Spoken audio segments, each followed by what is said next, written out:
Good afternoon, everyone.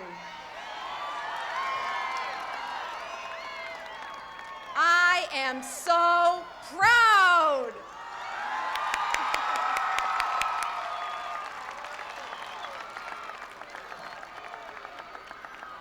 When the White House called to tell me that they wanted to come to Michigan City, I promised them that we would turn out and give them a warm Michigan City welcome, and you have done us proud.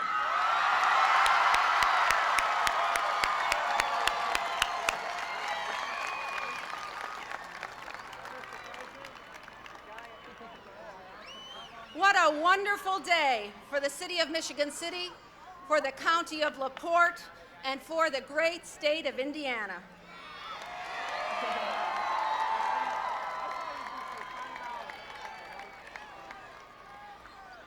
This is a day that we'll all remember for a long time. We all want to give the President of the United States of America a slice of Indiana Hoosier hospitality.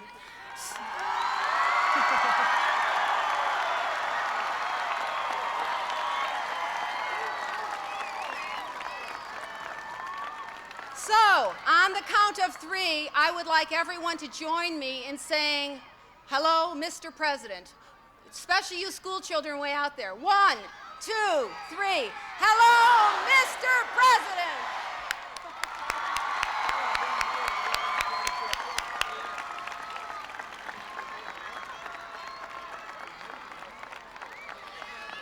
It has been 97 long years since an American president sitting in the White House has come to visit the city of Michigan City. What a crowd. Our city of 33,000 people has spruced itself up and decked ourselves out. There are countless people who have helped me to put out the welcome mat for the president, the governor, their spouses, the congressman, the lieutenant governor, and I am very thankful to all of you.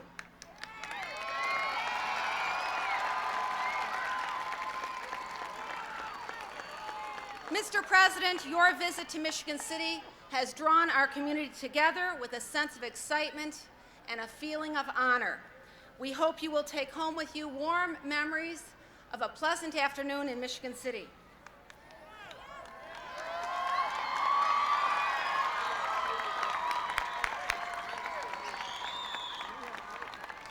For me personally, it is an extremely great honor to be the host mayor for this day. Only in America could a little girl from the west side of Cleveland, the daughter of Irish immigrants to this great country, grow up to share the stage with such a respected group of statesmen. And for this opportunity, I thank all of you.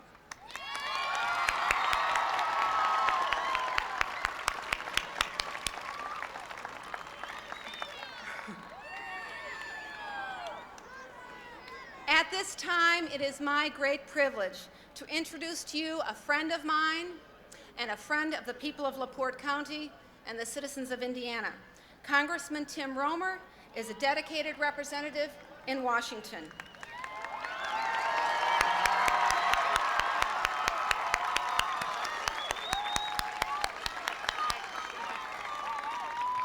Tim Romer's voice is often heard speaking out for the values that Indiana families hold dear. He's got his own cheering section here, too. Without further ado, it is my distinct honor to introduce to you the Congressman from the 3rd District of Indiana, Tim Romer. Thank you. Great to be here, too. We're so excited to be here. Thanks. Good afternoon. How many are fired up to be here today? How many have been waiting since 9 o'clock this morning? How many have been waiting since 1 o'clock this afternoon? How many are happy to see President Clinton here?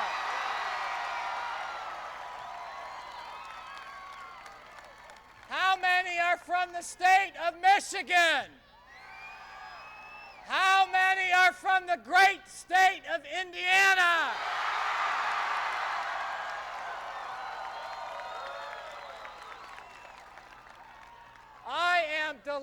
excited to be here to welcome the President of the United States of America to Indiana.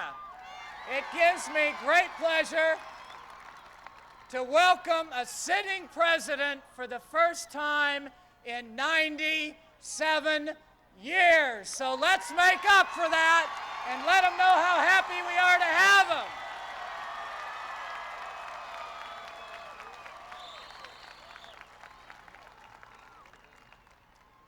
I am excited and honored and humbled to represent the people of the 3rd District of Indiana. And we talk in Indiana about common sense. We talk about Hoosier values. We talk about our families.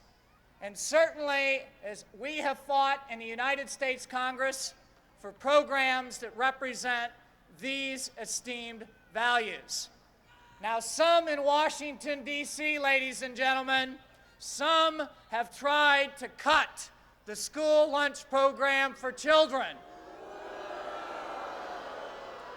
Some have tried to cut tomatoes and French fries and pizza.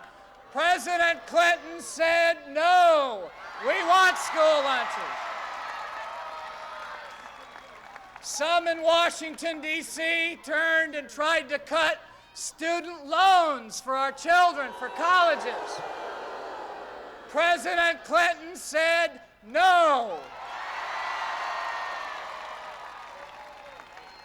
We are honored to have a president here in Northern Indiana that fights for college education, for education programs for our children.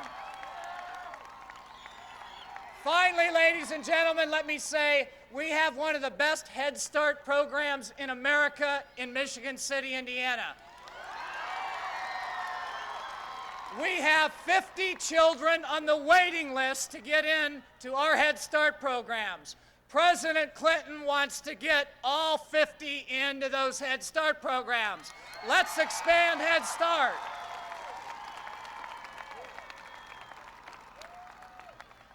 I also want to commend the President for courage. I just finished a book called Undaunted Courage about our travelers Lewis and Clark exploring the Great West. It took courage to go toward a new path. President Clinton has explored a new path on welfare reform that will protect our children. He vetoed a bill that would have been an unfunded mandate and increased taxes to our children in our states. He vetoed a bill that would have put children into poverty. We are now moving forward on welfare reform that protects our children, that moves this nation forward and protects the values that we hold dear in Indiana. Let's give him a big round of applause for that courage, that undaunted courage.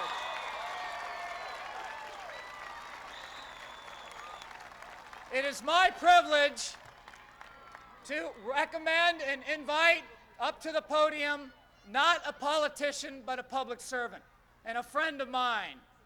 His name is Frank O'Bannon, and he's going to serve as the next governor of this great state.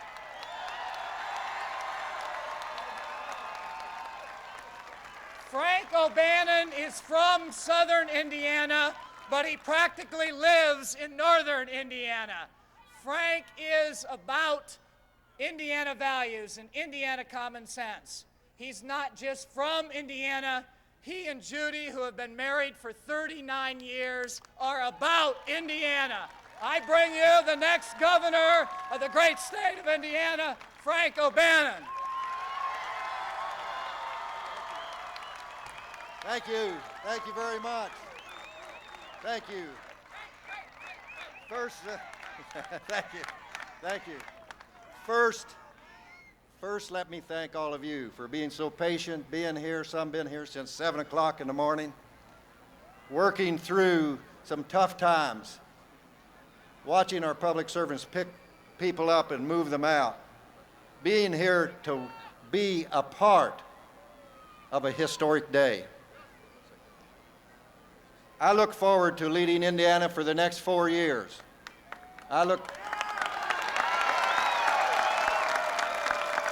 And what we bring to you in our statewide team for the state of Indiana, for the leadership for the next 4 years, are 4 people with hands-on experience. Behind me in the gazebo is Ann England, a school principal in Richmond, who knows what it means to have site-based education with teachers and parents and everyone coming in. Ann, hold up your hand. Also behind me, for Attorney General Jeff Modisette, a former U.S. attorney, probably former prosecuting attorney, a man who's headed the Governor's Commission on Drug-Free Indiana. Hands-on experience. Jeff, hold up your hand. And from right next door, the Lieutenant Governor candidate, the Mayor of South Bend, Joe Kernan. Joe Kernan, hands-on experience.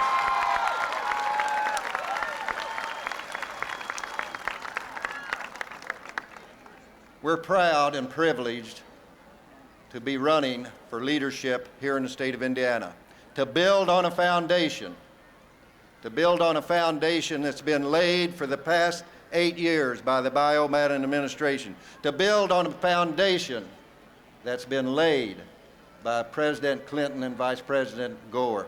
This state has reaped those benefits as we grow, as we are concerned with people, as we build better opportunities in schools, better opportunities for jobs, better opportunities for businesses to expand, better opportunities for more people to move in Indiana, which is true, better opportunities for us to have a better life with no taxes, less spending, and a tax cut on your automobile and your home.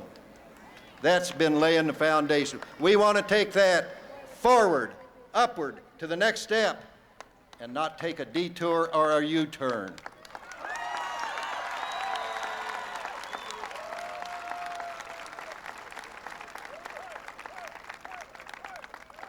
The man who has laid the foundation for the last 8 years here in the state of Indiana is my friend, my partner, a person who has led us in ways to the greatest successes we've had in this state, whether it's in new jobs, whether it's reducing crime, whether it's moving more people off welfare into work for their own benefit,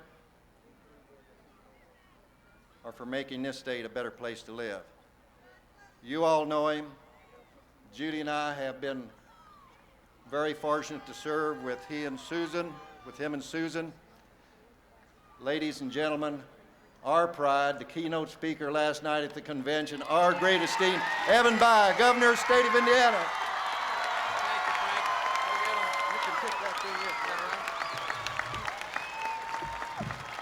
Thank you. Thank you very much. We are here today to welcome a great President of the United States to the state of Indiana.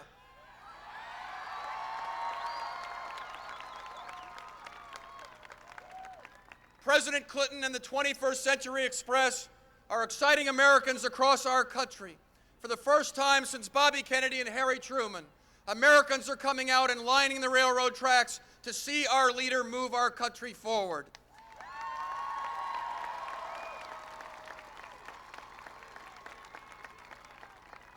They started in West Virginia. They went to Kentucky. They went to Ohio. They went to Michigan. And they saved their last stop for Indiana. And I'm asking you today to show them that they saved the best for last.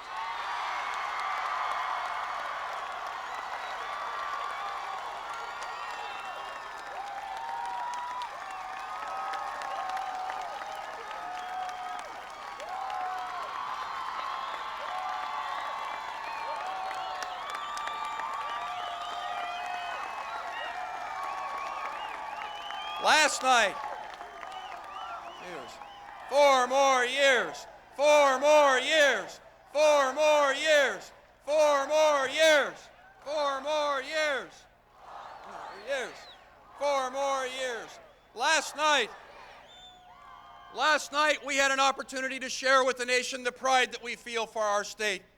The pride that comes with balancing our budget, with cutting taxes, with creating jobs, with improving our schools and reforming welfare. And we've come here to Michigan City today to say that this president has helped to make it all possible.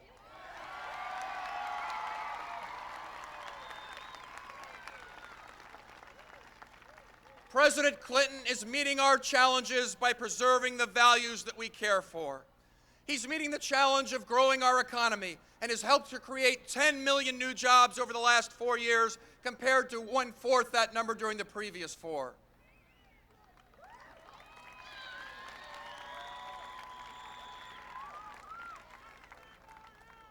President Clinton is preserving our value of making hard work pay.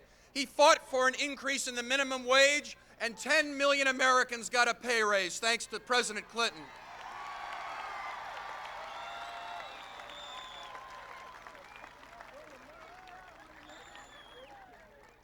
President Clinton is meeting our challenge of balancing the federal budget, reducing the deficit each of the last 4 years for a total of 60%, the first time since the 1800s that's happened.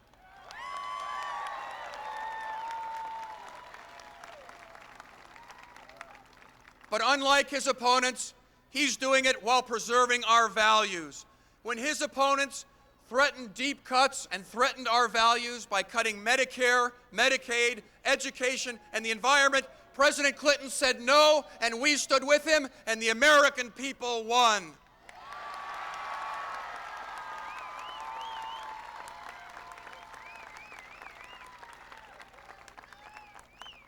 President Clinton is meeting our challenge of reforming welfare by emphasizing work and personal responsibility.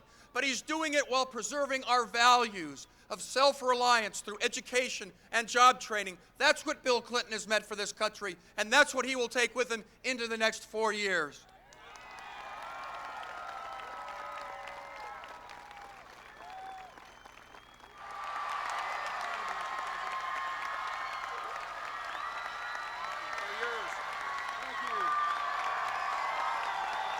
Thank you. Wow. Thank you.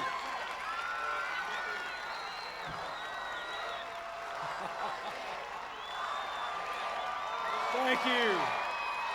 Thank you. Thank you. Thank you. Thank you. Thank you. Thank you so much. Thank you. Thank you. Thank you, citizens of Indiana and Michigan and Illinois. Thank you all for being here. You know, folks, last night I called your governor, Evan Bayh, to tell him 2 things.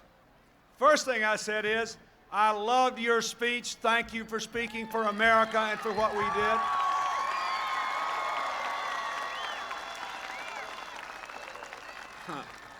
But the second thing I said was, you know, Evan, I was just in East Lansing, Michigan, and we had over 20,000 people there. And I knew if I said that, we'd have 30,000 people in Michigan City today, and sure enough, we did.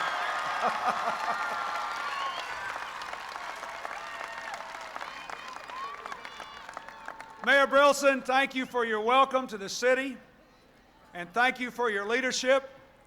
The mayor told me on the way in here that she'd only been mayor 8 months, but she is not only the mayor, she is the mother of 6 wonderful children who are down here. And I figure anybody who can raise 6 kids can do any job in America, including president, and I'm glad she's here. You know, I was interested to hear the mayor say it had been 97 years since a president had been to Michigan City. All I can say is the rest of them didn't know what they were missing. I'm glad to be here. Thank you.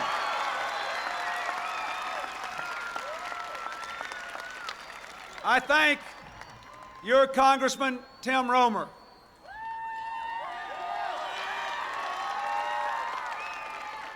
For his leadership in the House of Representatives to prove that the Democratic Party can lead America into the future, that we can be responsible with your money, we can be strong for your economy, we can be tough on crime, but we can still have a heart for those who need the heart of America that are too often left behind and forgotten. Thank you, Tim Romer.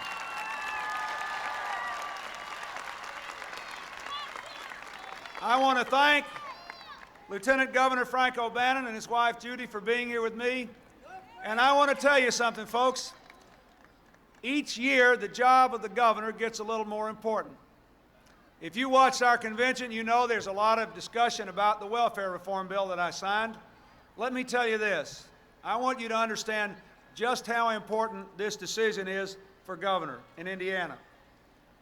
In the welfare reform bill, we said, look, we've reduced the welfare rolls by 1.5 million by working with the states to move people from welfare to work.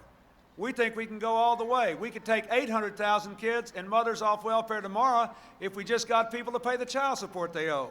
And so we changed the law to do that. And we said,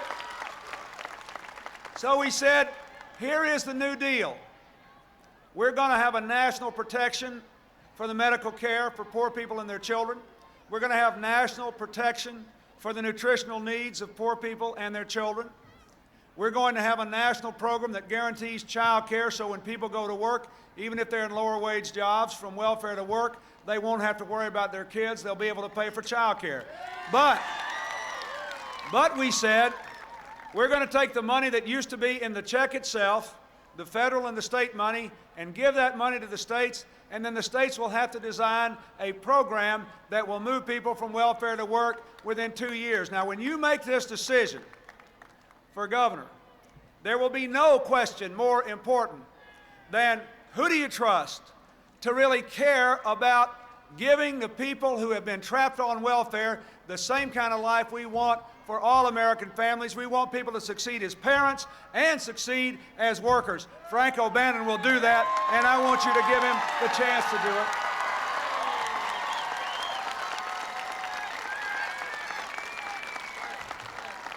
Let me say, too, with some particular pride, that I have two people who work for me in the White House who come from near here.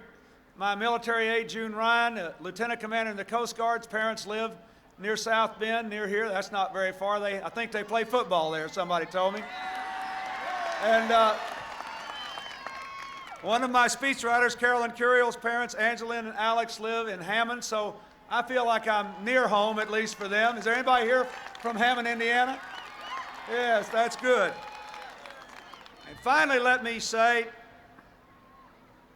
a special word of thanks to those who have participated to make me feel so welcome. There were 2,000 folks, I bet you, who were met in my train just across the river, so I'm going to count them in the mayor's crowd or the governor. They can fight over who got them here, but I was glad to see them. And on the way, the Michigan City ROTC High School Color Guard made me feel very welcome. Thank them. I want to thank the Michigan City High School Band who's playing over here. What a wonderful job they did. Thank you.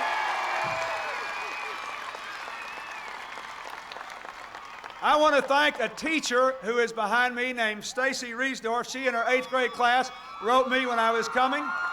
And I want to thank, look at all the students back there who made posters and who showed up, all the students from Michigan City. Thank you very much.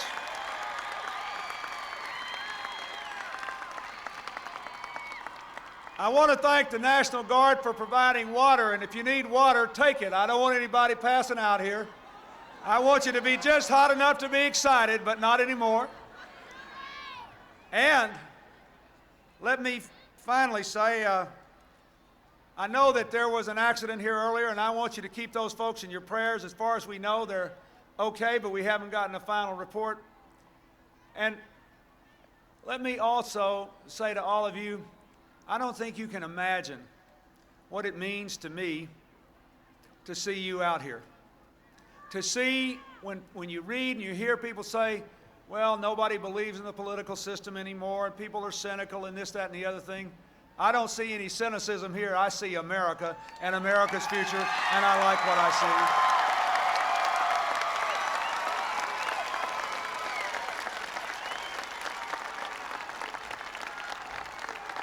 And while we're talking about the future,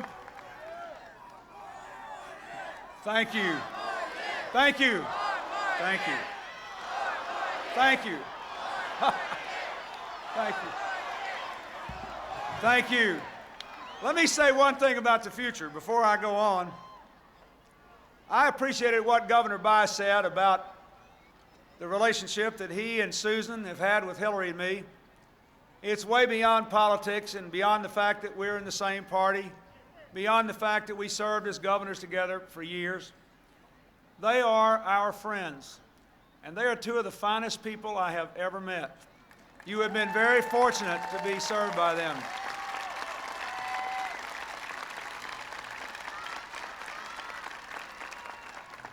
I don't know what the future holds for them, but I wouldn't be surprised at all if someday Evan Bayh were to come back here to Michigan City as the President of the United States, and I'd like to see you out here for him.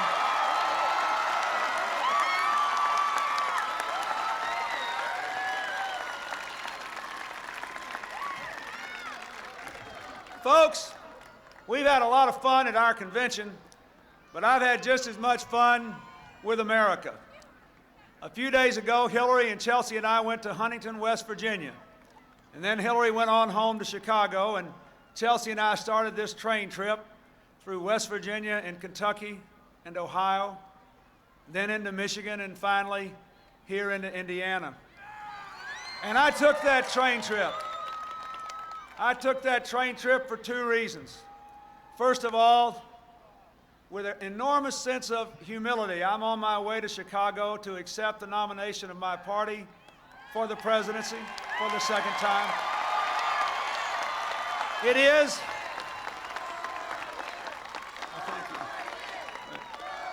you know, unless I run for the school board or something someday, it'll be the last race I ever make.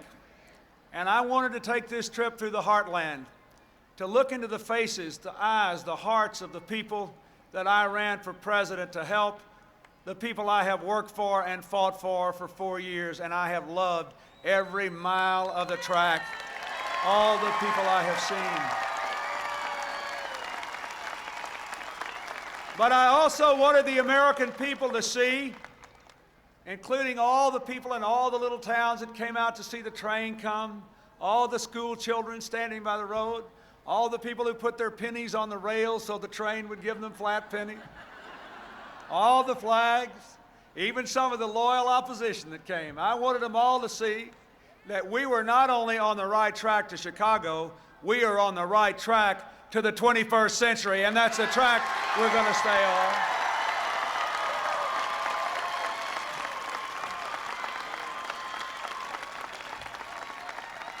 You know, I told you 4 years ago, if you would hire me as president, I would do my best to prepare this country for the next century. It's only 4 years away now. And I want us to go into that century with the American dream alive for every single person who's willing to work for it. I want us to go into that century with this country still the world's strongest force for peace and freedom and prosperity. I want to go into that century, you look around this crowd today, where we can say other people in the world may be in the grip, the throes of division. Other nations may be divided by race, by ethnicity, by tribe, by religion. But in America, if you believe in the Constitution, the Bill of Rights, and the Declaration of Independence, and you show up for work every day as a good citizen, you're our kind of American. We're all in this together. We're going forward together. Well, now you tell me. So I wanted to go out and see the people after 4 years. 4 years ago, we had high unemployment, stagnant wages, a host of unmet social challenges. We had enormous growing cynicism, and we were afraid the middle-class dreams that have always driven America were dying. 4 years later, we have 10 million new jobs, 4.5 million new homeowners, 10 million homeowners with lower mortgage rates, a record number of new small businesses, record exports, record businesses owned by women and minorities. America is on the move. For the first time in a decade, wages are on the rise again for the first time in 10 years in the United States.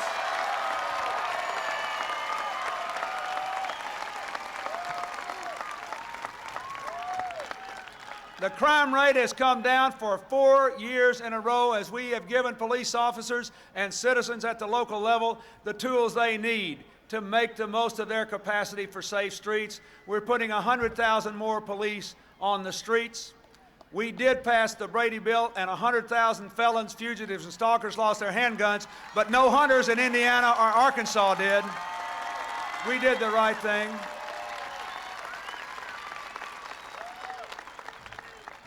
We're investing more in safe and drug-free schools to try to put more of those DARE officers in the schools and provide more education, more prevention, more treatment, as well as tougher punishment to keep our kids away from the problems that come with rising drug abuse. We have taken stands for the American family. 12 million American working families have been able to take a little time off from work for a baby's birth or a sick parent without losing their job.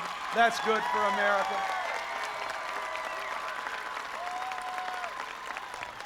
We have moved aggressively to prove that you can clean up our environment and promote the public health and advance the economy by doing it. 50 million Americans are breathing cleaner air. We cleaned up more toxic waste dumps in 3 years than were cleaned up in 12 years. We are moving to protect the American environment and grow the American economy, and we can do both.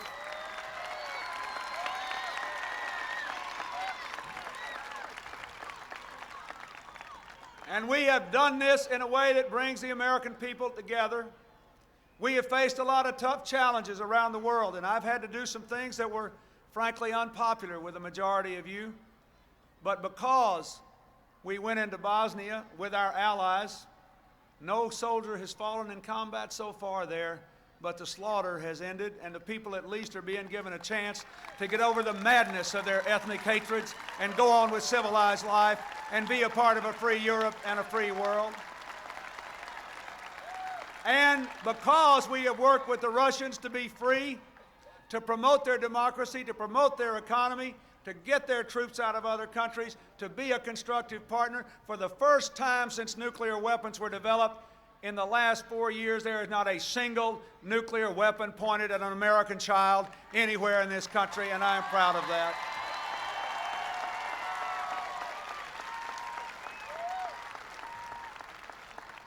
And let me say again how much I appreciated what Tim Romer said and what Evan Bayh said about that budget battle I had with the Congress. Folks, I always wanted to balance the budget. I was a governor for 12 years before I was president. I had 12 balanced budgets. I couldn't believe we quadrupled the debt of this country in just 12 years. And I want you to know that tonight, not only have we cut the deficit by 60%, your budget would have a surplus tonight if it weren't for the interest we pay on the debt run-up in the 12 years before I became president. Let's don't go back and repeat that mistake again. Let's keep on going. Let's keep on going till we finish the job. You know, every time an election rolls around, they say the public doesn't really care about the deficit. It's an abstract concept. Let me tell you something. It's not abstract. It's not only whether we're going to saddle all these kids with a debt they can't pay. If you bring the deficit down the way we have, that brings interest rates down. What does that mean when interest rates come down? It means your house payment, your car payment, your credit card payment goes down. Even more important, maybe, it means business people can go borrow money, invest it in businesses, and create new jobs. That's why we have over 10 million new jobs, because we got a healthy climate to invest and to grow and to move this country forward. Now, folks, that's the record, that's the past, but we've got more to do.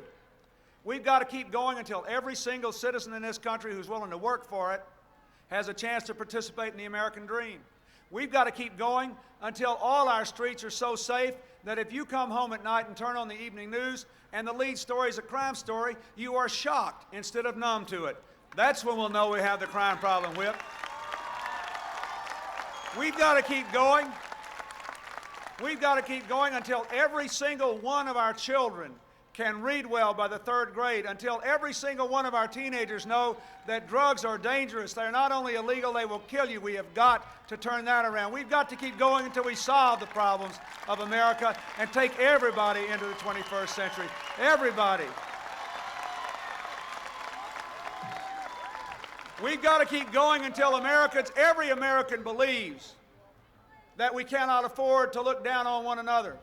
That's why I took such a strong stand against these church burnings, and why I lash out every time a synagogue or an Islamic center is defaced, and why I was appalled when those African American Special Forces personnel in North Carolina came home to find swastikas painted on their doors.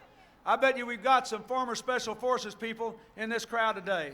I'll tell you what they are. They're Special Forces. That means tonight at midnight, if I wake them up and I tell them to go halfway around the world to put their lives on the line and defend you, they will do it and say, yes, sir, and be glad to go. They do not deserve to have swastikas put on their doors. We've got to keep going until that's not a problem anymore.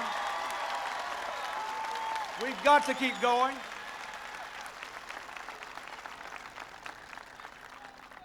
There are 25 million Americans who were helped last week when we signed the Kennedy-Kassenbaum bill to say you can't lose your health insurance if you got sick or if you change jobs.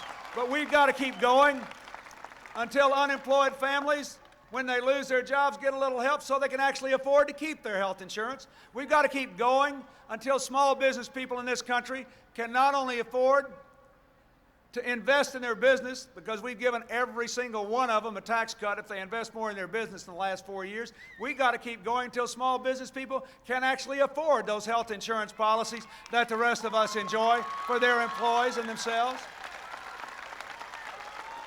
We raised the minimum wage for 10 million Americans last week. But we've got to keep going. We've got to keep going until every American has access to a good education that will lift all our incomes.